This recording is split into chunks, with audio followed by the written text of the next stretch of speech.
satu kali di antara sahabat Nabi yang disifati oleh para ulama sebagai sahabat yang jenius. Ada kalangan-kalangan sahabat tertentu yang didokumentasikan dalam perjalanan sejarah oleh para ulama memiliki tipikal kejeniusan yang tinggi. Di antara mereka adalah Umar bin Khattab radhiyallahu taala anhu. Setelah beliau menetapkan dan meneguhkan diri untuk masuk Islam melalui kedalaman analisis yang sangat tajam kala mendengar surat Thaha dibacakan, lalu bertransformasilah keadaan hidupnya, berubah tipikalnya, memiliki karakter yang sangat luar biasa gemilang, memiliki visi yang panjang, dan selalu menghadirkan solusi dari berbagai problematika yang dihadapi masyarakat pada saat itu. Di antara analisis yang sangat istimewa, yang kelak kemudian mendapatkan respon dari Al-Quran, adalah analisis beliau terhadap dinamika dan keadaan sosial pada masyarakat yang saat itu disifati dengan jahiliyah. Hadirin, jahiliyah itu artinya puncak kriminalitas. Jadi kalau ada orang yang tidak kenal dengan sifat baik disebut dengan jahil, keburukannya disebut dengan jahalah. Jadi kalau kita gabungkan keduanya, maka lahirlah sifat yang dalam lebih daripada itu disebut dengan jahiliyah, puncak tindakan kriminalitas. Jadi kalau ada yang mabuk, saat itu puncaknya orang mabuk. Pemabuk yang pemula saja, prematur, itu bisa 5 kali dalam sehari.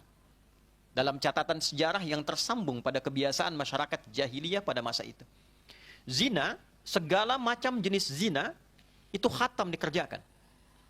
Pencurian, pembegalan, pembunuhan, perkelahian. Sehingga terakumulasi seluruh bentuk tindakan kriminalitas ini dengan nama puncaknya jahiliyah. Tidak ada yang tersifati dengan nama ini kecuali potret masyarakat pada masa itu. Dan inilah realita yang dihadapi dalam dakwah Nabi Muhammad sallallahu alaihi wasallam. Beliau menganalisis ternyata di antara penyebab terjadinya akumulasi tindakan kriminalitas itu, banyaknya pertikaian, banyaknya sengketa, perkelahian yang melahirkan pembunuhan, saling curi, saling begal. Salah satu problem utamanya karena mengakarnya perbuatan judi yang ada di lingkungan masyarakat. Dan itu ditemani oleh satu perbuatan yang disifati dalam bahasa Arab dengan nama khamr namanya.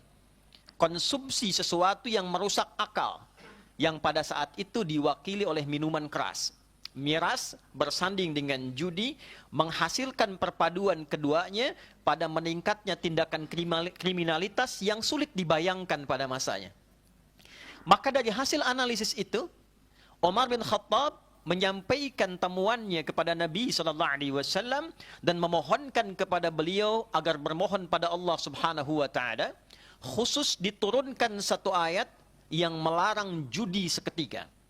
Khusus diturunkan satu ayat yang melarang paket judi dan khamar seketika.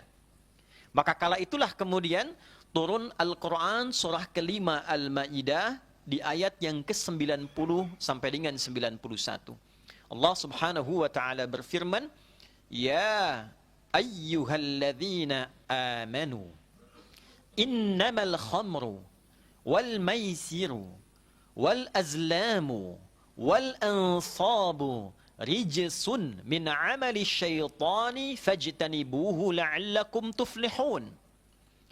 Innama yuridu syaitanu an yuqi'a bainakumul adawata wal baghdha'a fil khamri wal maisir wa yasuddakum an dzikrillahi wa 'anis shalah fahal antum muntahun. Al-Quran surah kelima Al-Ma'idah di ayat 90 sampai dengan ayat 91. Ya ayyuhalladzina amanu, hai seluruh yang telah menyatakan beriman kepada Allah Subhanahu wa Ta'ala. Hadirin, mohon ditatap ayat ini dengan dalam, karena kalimat larangan, informasi yang berisi larangan tentang sesuatu, diawali dan diikat dengan kata iman. Ada rumus dalam ilmu tafsir, jika ada informasi di dalam Al-Quran, diawali dengan kata iman, apakah berbentuk isinya perintah, ataukah larangan, maka informasi dimaksud akan menjadi parameter tingkat keimanan seorang hamba. Dalam bentuk perintah, kata iman pertama di dalam Al-Quran disebutkan di Al-Baqarah ayat 3 misalnya.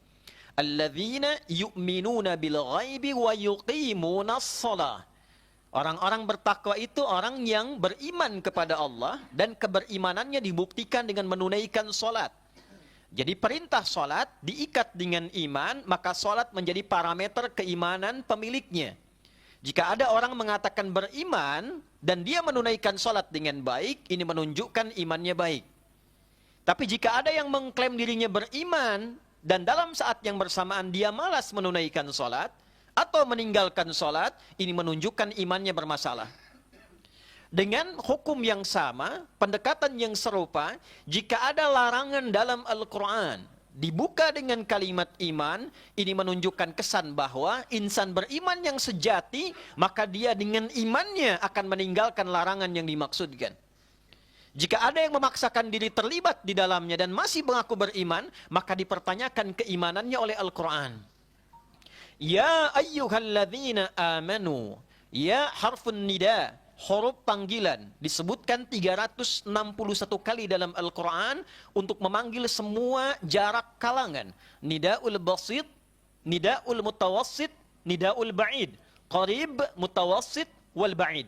Memanggil jarak menengah, jarak dekat, jarak jauh. Ayyuha disebutkan 150 kali dalam Al-Quran. Ayyunya berfungsi menguatkan disebut dengan munada. Haknya berfungsi mengingatkan hukum yang penting disebut dengan tanbih.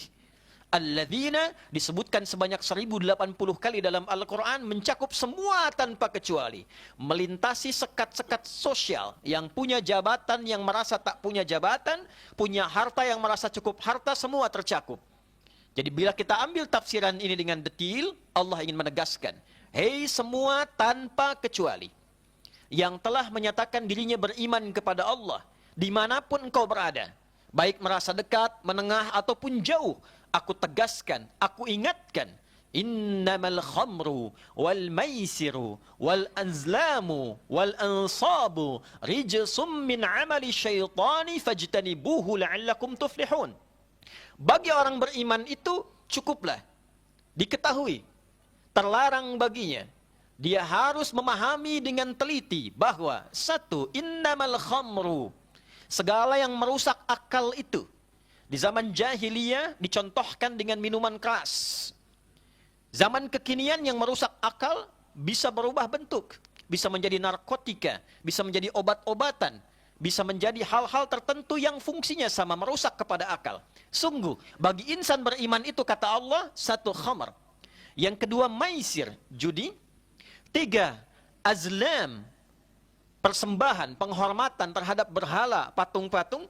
Yang keempat, ansab, mengikuti undian-undian tertentu. Rijsum min amali syaitan, itu perkara yang paling buruk yang harus dihindari, karena itu perbuatan yang paling digemari oleh syaitan. Fajtanibuhu, maka dengan imanmu itu jauhi seluruh perbuatan tadi, la'allakum tuflihun, supaya kehidupan Anda cenderung sukses dan bahagia.